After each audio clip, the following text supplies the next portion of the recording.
I already told you no. You can't pump gas here. This isn't a charity. Peter, the white gas station manager, shouted, his voice dripping with disdain. Mary, desperate and confused, pleaded with him. Please, I just need enough gas to get to the next station. My tank is almost empty. But Peter didn't care. In fact, he seemed to enjoy her desperation. That's not my problem. The next station is about an hour away. Maybe you should have thought about that before coming to my store. Mary's hands shook with rage as she responded, You can't refuse me service for no reason. That was when Peter got right in her face, and what he said next made everyone's blood boil. I can refuse service to anyone I want, especially people like you who don't belong here. Now get in your little car and pray you make it out of here. They were essentially trying to strand this woman in the middle of nowhere, an hour away from the nearest gas station with an empty tank. This wasn't just discrimination. This was downright dangerous. But what Peter didn't know was that Williams wasn't just any customer, and he just made the biggest mistake of his life when he discovered who she really was. If you stand against discrimination, hit the subscribe button, type yes, and tell us where you're watching from in the comments, because this story has the biggest karma you've ever heard of. That day, Williams had been driving for hours, her heart filled with excitement and anticipation. At 42 years old, she was the CEO and founder of Williams Energy Corporation, a gas station empire she had built from absolutely nothing.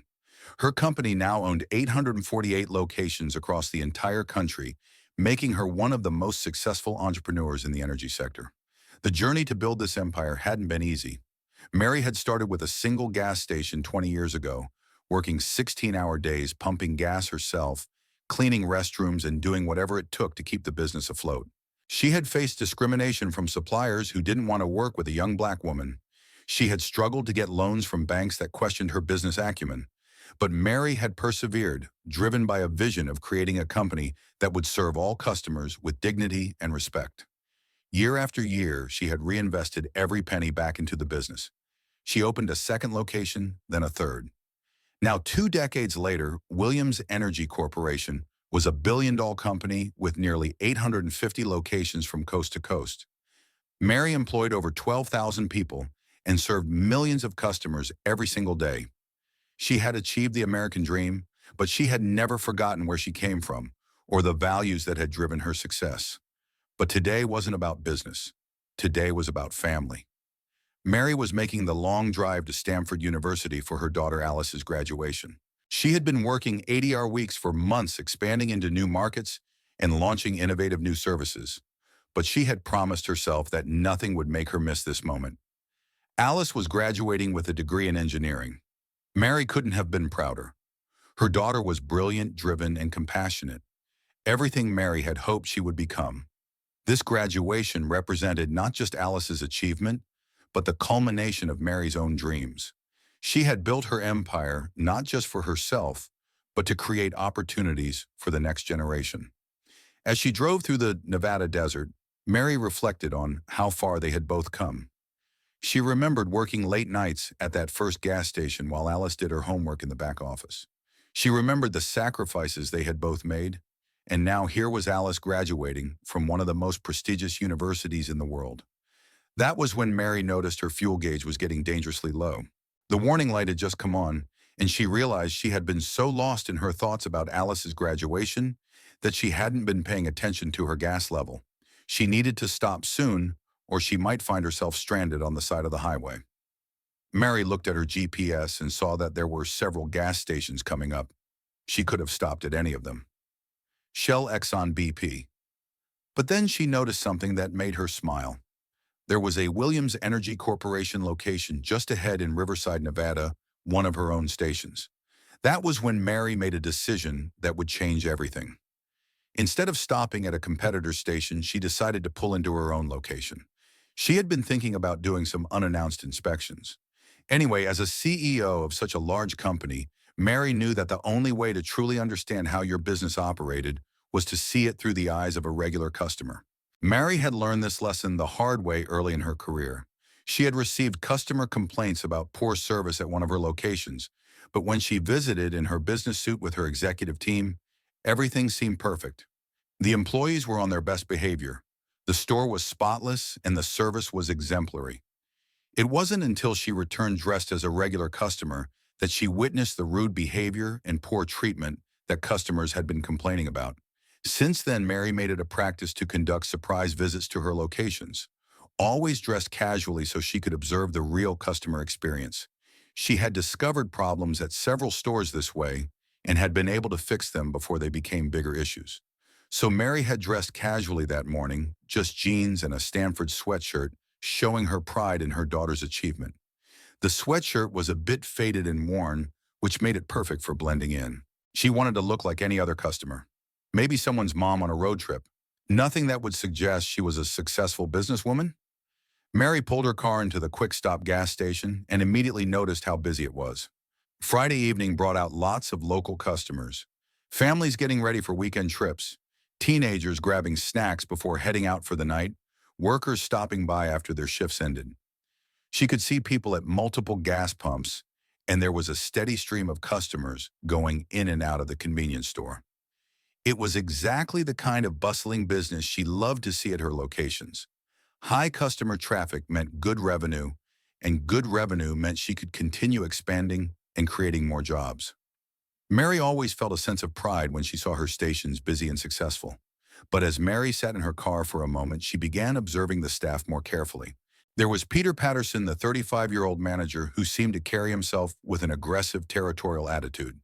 Even from a distance, Mary could see that he moved around the store like he owned the place, barking orders at the other employees and customers alike.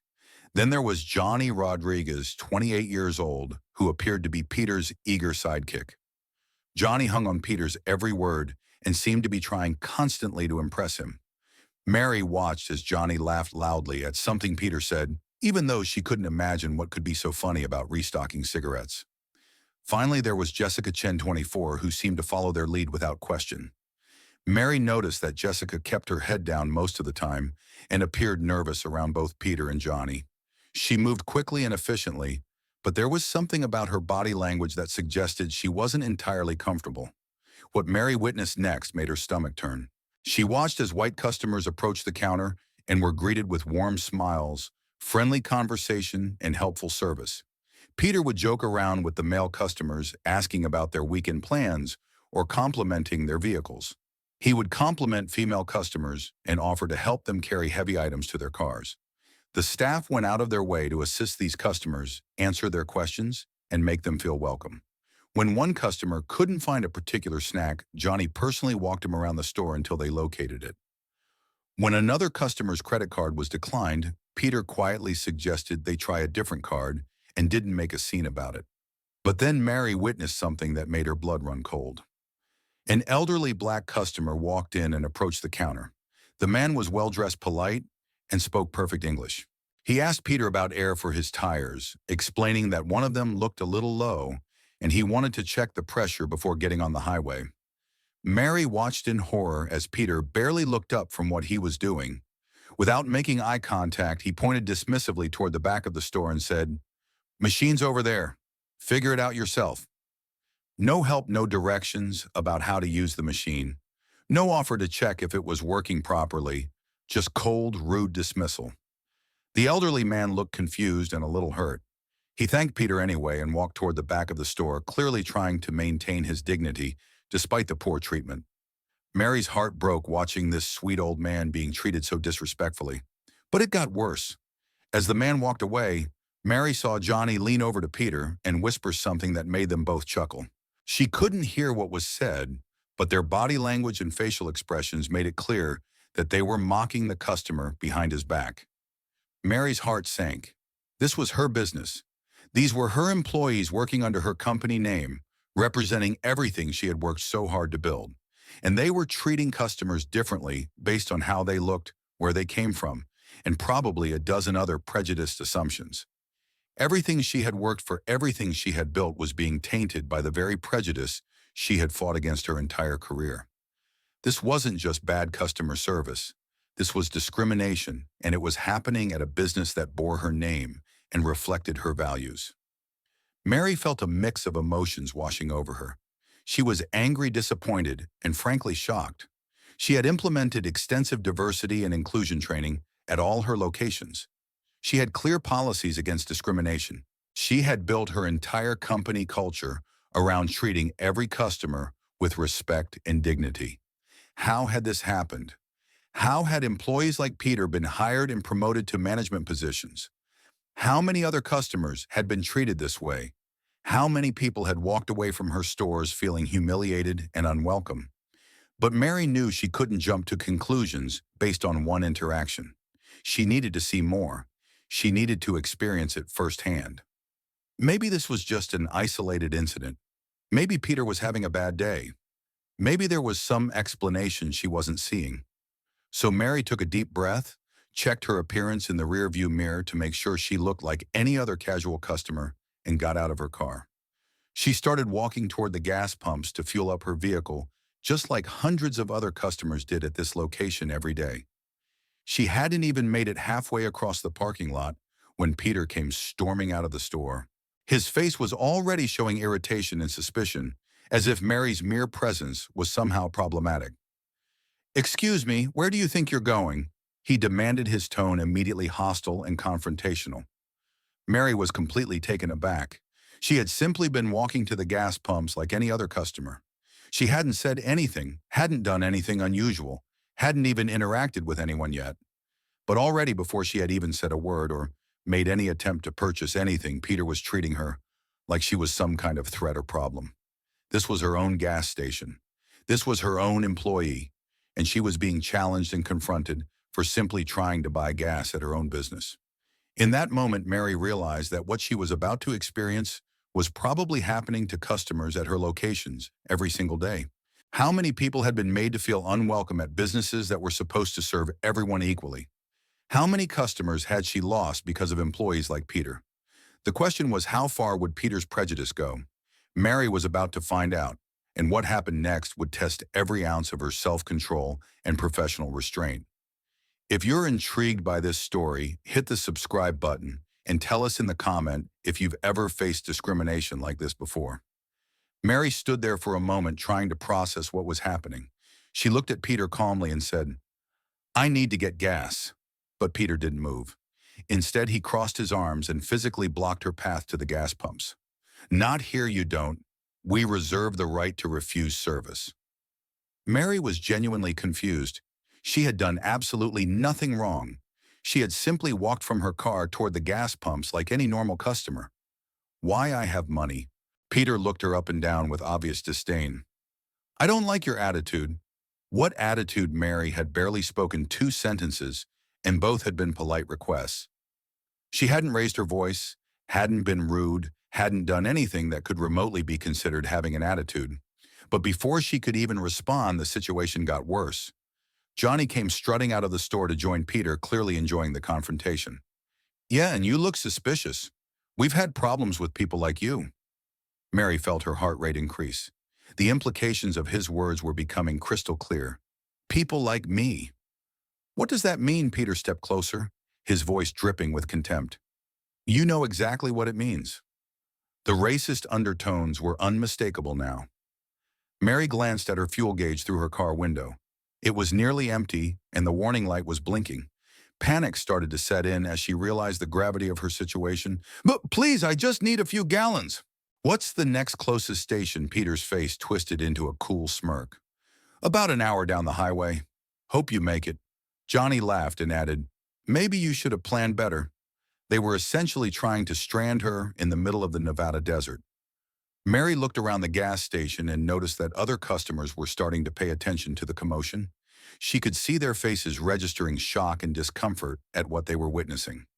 Dorothy Martinez, a 68-year-old woman who had been quietly pumping gas at the next pump over, stopped what she was doing and stared in disbelief at what she was hearing.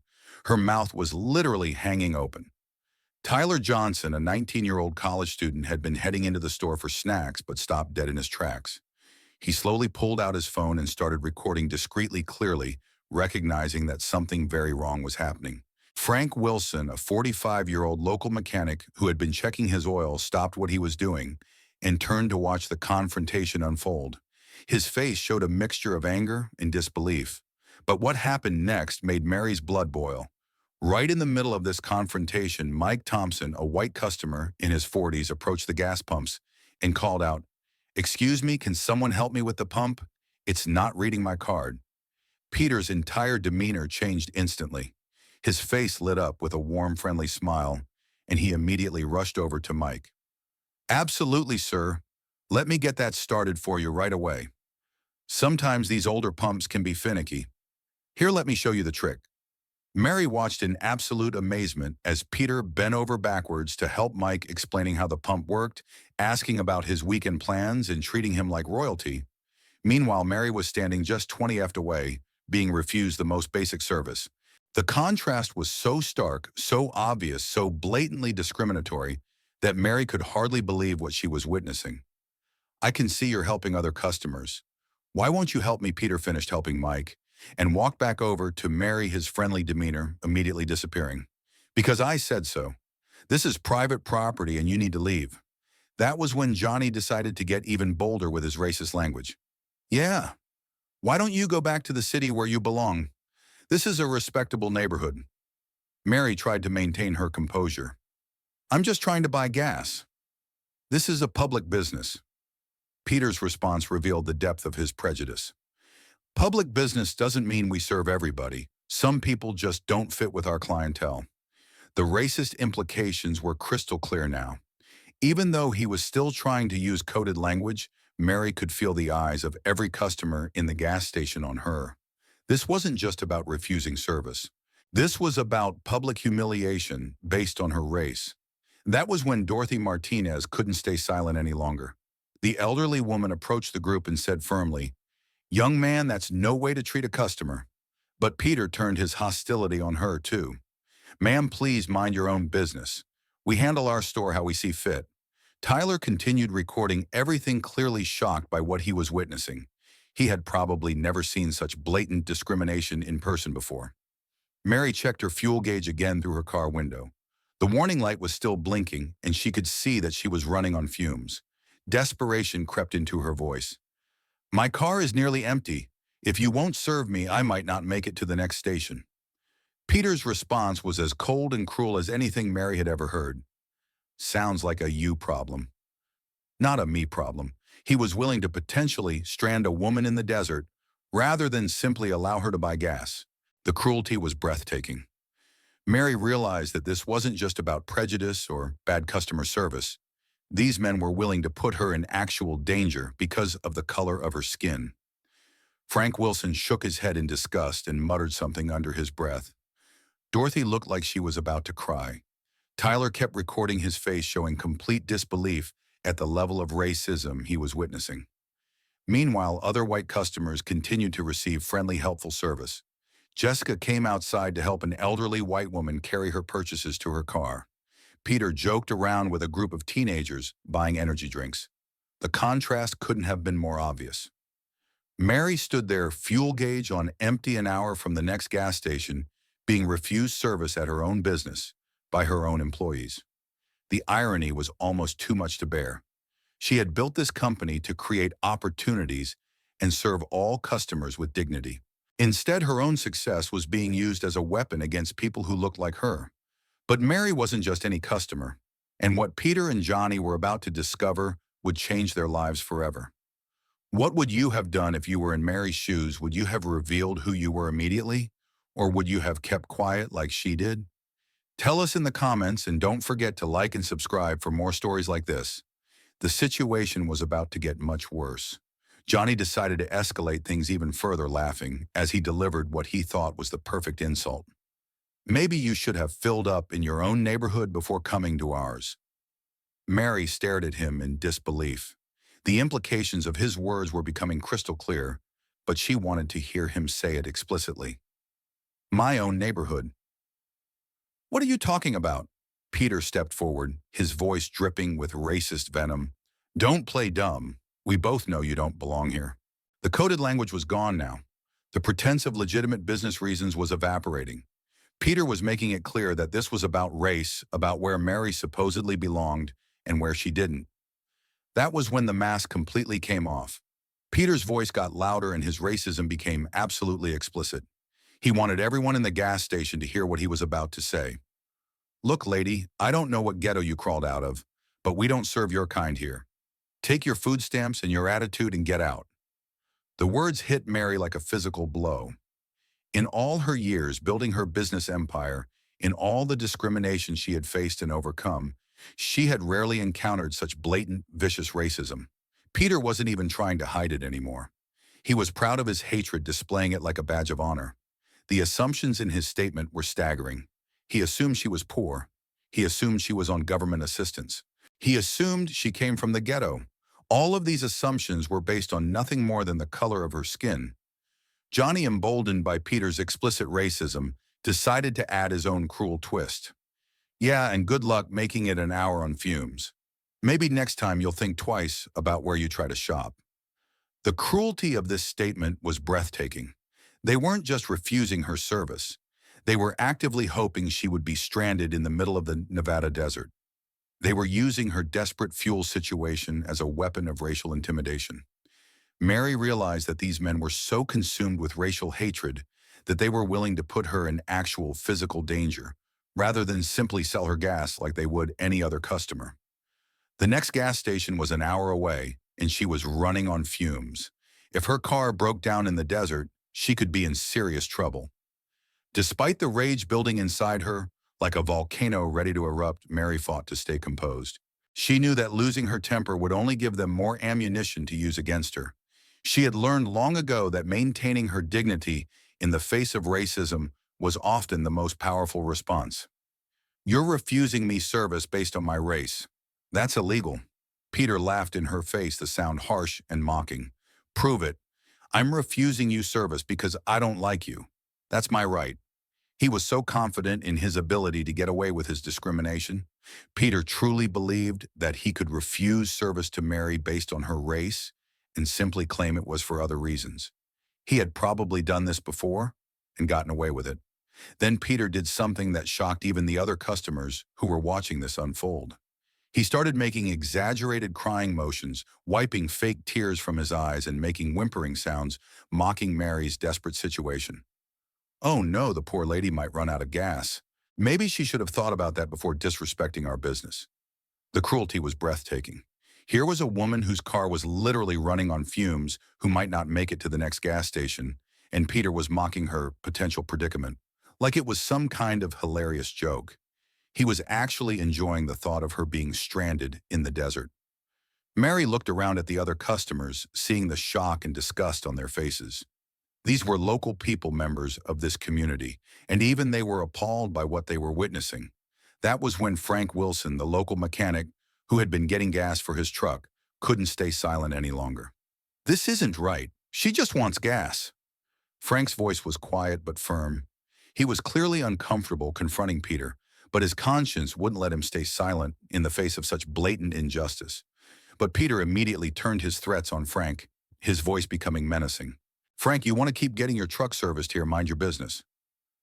The threat was unmistakable. Peter was essentially saying that if Frank continued to defend Mary, he would be banned from the gas station.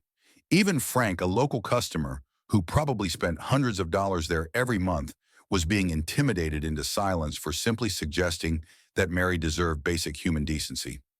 Frank's face showed his internal struggle. He wanted to do the right thing, but he also needed this gas station for his business. Mary could see the conflict in his eyes, and she felt sorry for him. Peter was using economic intimidation to silence potential allies. Dorothy Martinez, the elderly woman who had been watching in horror from the beginning, pulled out her phone with shaking hands. I'm calling the police. This is discrimination. Dorothy's voice was trembling with emotion. She had probably lived through the civil rights era and had seen this kind of racism before. She knew exactly what was happening, and she wasn't going to let it continue without a fight. Peter's response showed just how confident he was in his ability to get away with his racism. Call whoever you want. We're not breaking any laws. He truly believed that he could refuse service to Mary based on her race and face no consequences. The arrogance was staggering. Peter thought he was untouchable, that he could discriminate with impunity in his little corner of Nirvana. Johnny nodded in agreement, clearly feeding off Peter's confidence. Yeah, call them. Tell them we refuse service to someone with a bad attitude. That's not illegal. They had their story straight. They would claim it was about Mary's attitude, not her race. Never mind that Mary had been nothing but polite and respectful throughout the entire encounter. Jessica, who had been watching from the store entrance, looked like she wanted to disappear into the ground. She knew what was happening was wrong, but she was too afraid of Peter and Johnny to speak up. Mary could see the internal conflict on the young woman's face. Tyler Johnson, the college student, continued recording everything on his phone. His face showed complete disbelief at the level of racism he was witnessing. He had probably heard about this kind of discrimination in history classes, but seeing it happen in real life was clearly shocking to him. Other customers were starting to notice the commotion. Some looked uncomfortable and tried to finish their business quickly so they could leave. Others seemed curious but afraid to get involved. A few looked genuinely outraged but unsure what to do. But then Peter decided to deliver what he thought would be the final blow.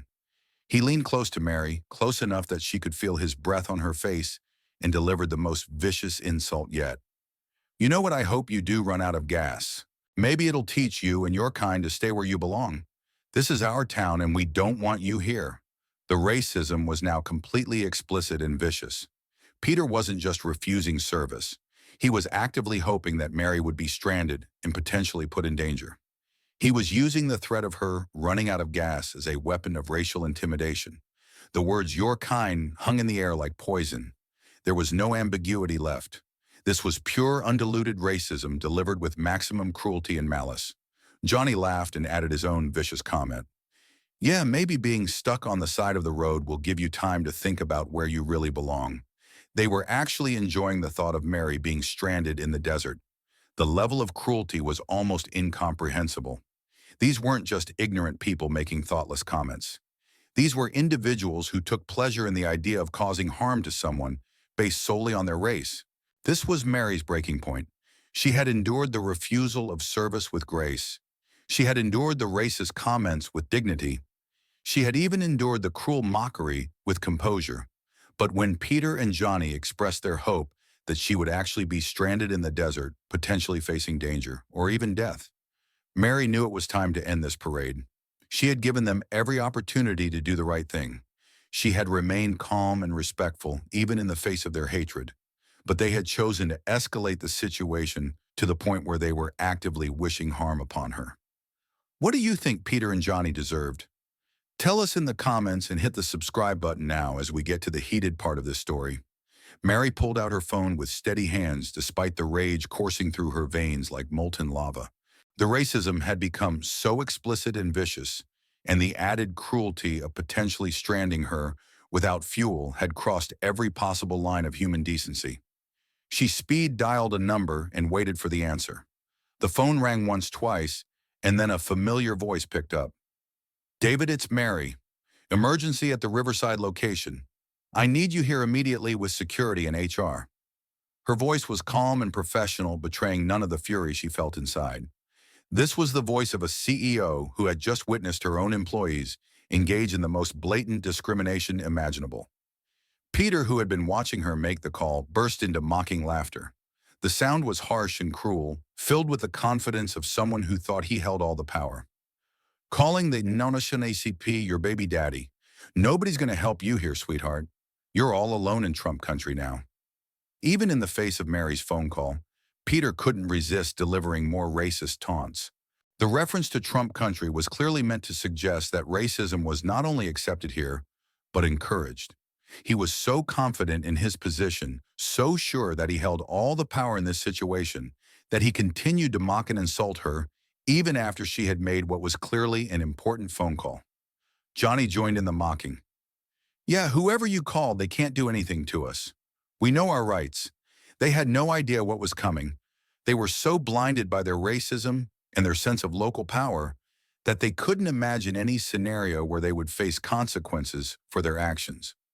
Mary ended her call and looked Peter dead in the eye.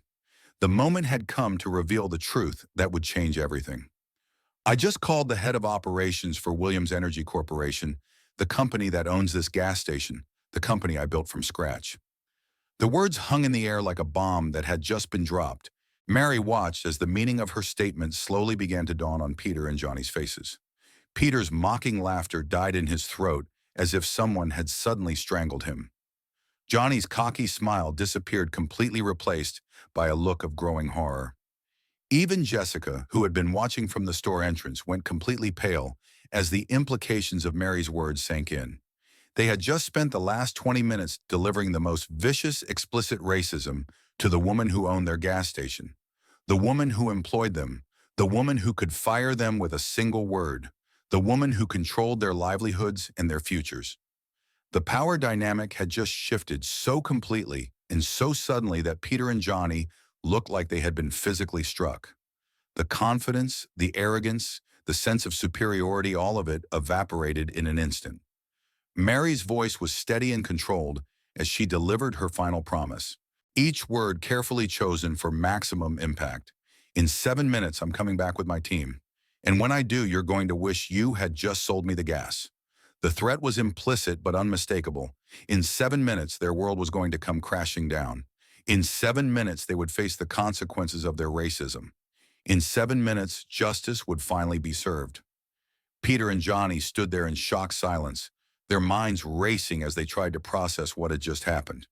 The woman they had just tried to strand in the desert, the woman they had called every racist name in the book, was their boss. She owned everything they were standing on. Mary turned and walked back toward her car, with her head held high, leaving Peter and Johnny standing there in the wreckage of their own making. The other customers, who had witnessed everything, looked at each other in amazement. Mary walked back to her car, her fuel gauge warning light still blinking ominously. She sat in the driver's seat for a moment, taking deep breaths and trying to process what had just happened. The rage was still coursing through her veins, but she knew she needed to channel it into something productive. She reached into her travel bag in the back seat and pulled out her business suit, a sharp, tailored navy blue ensemble that she had packed for Alice's graduation ceremony. Mary had planned to change into it at a hotel before the graduation, but circumstances had changed everything. Right there in the parking lot of her own gas station, Mary transformed herself. Off came the casual jeans and Stanford sweatshirt. On went the power suit, the one that had been featured on the cover of Forbes magazine when she was named Entrepreneur of the Year.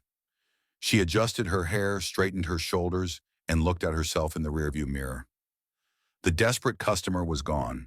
In her place sat the CEO of a billion-dollar corporation. Mary picked up her phone and dialed her daughter's number. Alice answered on the second ring, her voice bright and excited. "Alice, honey, it's Mom. I'm going to be late to your graduation. Mommy has to handle some business first." She could hear the disappointment in her daughter's voice. But Mary knew this couldn't wait. What she had just witnessed represented everything she had fought against, her entire career. If she didn't address it immediately, it would continue happening to other customers. "I promise I'll explain everything when I get there. I love you, baby." As Mary was finishing her transformation, she saw 3 vehicles pull into the parking lot. Her heart swelled with pride as she watched her team arrive. David Kim, her head of operations, stepped out of the first car. It was a brilliant executive who had been with Mary for over 10 years, helping her expand from 50 locations to nearly 850. Rebecca Martinez, her HR director, emerged from the second vehicle. Rebecca was a non-nonsense professional who had helped Mary build the most comprehensive anti-discrimination policies in the industry. She carried herself with the confidence of someone who had handled thousands of workplace situations. 2 security personnel exited the third vehicle. Mary had called them because she wasn't sure how Peter and Johnny would react when they realized their world was about to come crashing down. Mary met her team in the parking lot and quickly briefed them on what had happened. David's face grew darker with each detail she shared. Rebecca took notes, furiously documenting every racist comment, every threat, every attempt to strand Mary in the desert. "They actually said they hoped you would run out of gas," Rebecca asked, her voice filled with disbelief. "Those were his exact words." Mary confirmed, "He said he hoped I would run out of gas and that maybe it would teach me and my kind to stay where we belong." David shook his head in disgust. "Mary, I am so sorry this happened at one of our locations. This is exactly the opposite of everything we stand for." The security team reviewed the layout of the gas station and positioned themselves strategically. They weren't expecting violence, but they wanted to be prepared for any scenario. "Tyler Johnson, the college student, has video of the entire incident," Mary explained. He started recording when the racism became obvious. Rebecca nodded. We'll need to get a copy of that footage for our investigation and potential legal proceedings. Mary looked at her watch. 7 minutes had passed since she made her promise to Peter. It was time. The group walked toward the gas station entrance, Mary leading the way. She moved with the confidence and authority of someone who had built an empire from nothing. Her posture was perfect, her steps measured and deliberate. As they approached the entrance, Mary could see that the same witnesses were still there.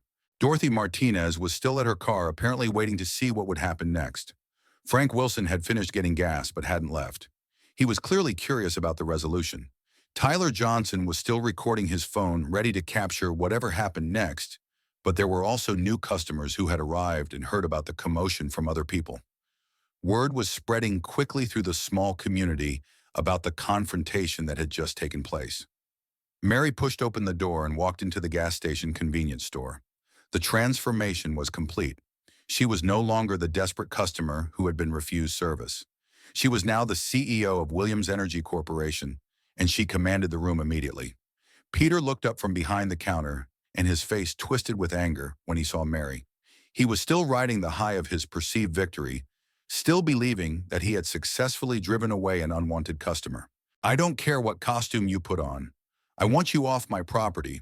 Peter's voice was loud and aggressive, but Mary noticed something different in his tone. There was a slight tremor, a hint of uncertainty that hadn't been there before. Some part of him was beginning to realize that something had changed. Mary walked calmly to the counter and placed her corporate ID and business cards down in front of Peter. The cards were embossed with gold lettering, Williams Chief Executive Officer, Williams Energy Corporation. Your property. Mary asked, her voice calm but carrying unmistakable authority. Let's see the deed. Peter stared at the business cards like they were written in a foreign language. He picked one up, turned it over, held it up to the light as if checking to see if it was real. That was when David Kim stepped forward with a briefcase full of documents. He spread them across the counter with the precision of someone who had done this many times before. Corporate ownership documents. David announced Williams Energy Corporation owns this location and 847 others across the United States. Miss Williams is the founder, majority shareholder, and chief executive officer. Rebecca added her own documentation. Corporate structure charts showing the complete chain of command. Employee handbook with anti-discrimination policies that every employee signs when they're hired. Peter's face went from red to white to green as he stared at the documents. The evidence was overwhelming and undeniable. Every piece of paper confirmed what Mary had told him. She owned this place. That was when Tyler Johnson stepped forward, his phone still in his hand. I have everything on video. The racism, the refusal of service, the threats to strand her in the desert, everything. Tyler's voice was steady, but Mary could hear the excitement underneath. He knew he had captured something significant, a something that would have real consequences. The employee reactions were immediate and dramatic. Jessica, who had been watching from behind the counter, burst into tears. Oh my God. Oh my God. I'm so sorry. I didn't know. I'm so sorry, Miss Williams. Jessica's apology was desperate and panicked. She was a young woman who probably couldn't afford to lose her job, and she was just beginning to understand the magnitude of what had happened. Johnny, meanwhile, tried to distance himself from the situation in the most cowardly way possible. I didn't do anything. It was all Peter. I was just following orders. He actually started backing toward the rear exit of the store as if he could somehow run away from the consequences of his actions. But the security team was positioned to prevent exactly that kind of escape attempt. Peter, however, remained defiant even in the face of overwhelming evidence. I don't believe it. This is some kind of scam. You people probably printed fake documents. His racism was so deep, so ingrained, that he literally couldn't accept the reality that a black woman could own a successful business. Even with corporate documents, business cards, and video evidence, his prejudice made it impossible for him to accept the truth. David Kim looked at Peter with a mixture of disgust and pity. Mr. Patterson, I assure you these documents are completely authentic. Miss Williams built this company from a single gas station 20 years ago. Rebecca stepped forward with her own evidence. We also have your employment file, Mr. Patterson. including the anti-discrimination training you completed when you were hired and the policies you signed agreeing to treat all customers with respect and dignity. The walls were closing in on Peter from every direction. Corporate documents, video evidence, witness testimony, and his own signed agreements. Everything was stacked against him. Dorothy Martinez had followed the group inside and was watching the confrontation with fascination. "I saw the whole thing," she announced to the room. "This man refused to sell gas to this lady and said he hoped she would be stranded in the desert." Frank Wilson nodded in agreement. "It was the most racist thing I've ever seen." I couldn't believe what I was hearing. Other customers who had witnessed parts of the confrontation began speaking up, adding their own accounts of what they had seen and heard. The consensus was unanimous. Peter and Johnny had engaged in blatant, explicit racism. Mary stood in the center of it all, no longer the victim, but the one in complete control. She had revealed her true identity, assembled her team, gathered the evidence, and confronted her racist employees in front of witnesses. Mary stood in the center of her own gas station, surrounded by the evidence of her employees' racism, and prepared to deliver justice. The time for mercy had passed. The time for second chances was over. These employees had shown their true character, and now they would face the consequences. She turned first to Peter, the manager, who had led this disgraceful display of hatred. Her voice was calm, but carried the unmistakable authority of someone who had built an empire. "Peter Patterson, you are fired immediately. Security will escort you out of this building. You attempted to strand a customer in the desert based on race. You used explicit racial slurs. You threatened other customers who tried to defend basic human decency. Clean out your locker and leave." Peter's face went through a series of expressions: shock, denial, anger, and finally desperate panic. "You can't do this. I have rights. I'll sue you." Mary's response was ice cold. "You had the right to treat customers with dignity and respect. You chose racism instead. Security will now escort you out." The security team moved forward, and Peter realized that his reign of terror at this gas station was over. His protests grew louder and more desperate as the reality of his situation sank in. Mary then turned to Johnny, who was still trying to blend into the background. "Johnny Rodriguez, you are also fired. Your behavior was cruel and criminal. You laughed about stranding a woman in the desert. You made racist comments about welfare and reservations. You're done." Johnny's cowardly facade crumbled completely. "Please, Miss Williams, I need this job. I have bills to pay." "It was just jokes. Racism isn't a joke, Johnny, and cruelty isn't entertainment. You made your choice when you decided to participate in trying to endanger a customer based on her race." Finally, Mary addressed Jessica, the young woman who had been crying in the corner. Many people might have expected Mary to show mercy to Jessica, who hadn't been as actively involved in the racist harassment. "Jessica Chen, you are also fired. Your silence enabled this hate. You stood by and watched as your co-workers engaged in blatant racism. You had multiple opportunities to speak up, to do the right thing, to show basic human decency. Instead, you chose complicity." Jessica's tears flowed harder. "But I was scared. I didn't know what to do." Mary's response revealed the wisdom of someone who had fought discrimination her entire career.